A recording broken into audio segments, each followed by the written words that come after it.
Hello everyone, in this video I'm going to show you how to use a student discount on Turkish Airlines, right? How you can do that. So first of all let me show you what's a discount you can get over the Turkish Airlines here. So here, as you can see here, we support our students everywhere. That's a very good thing. Discount advantage up to 20% discount on domestic flight, and you can just rate this 40 kg on international flight, and you can just there are some of the terms and conditions here, free ticket exchange and extra miles and everything.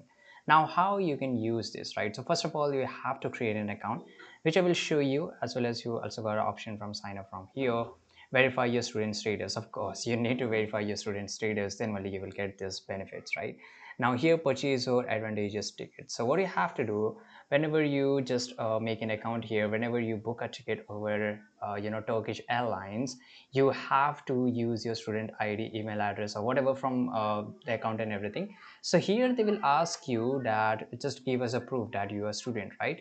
So here you have to choose your student information, everything, and make sure you enter each and everything very authentic, right?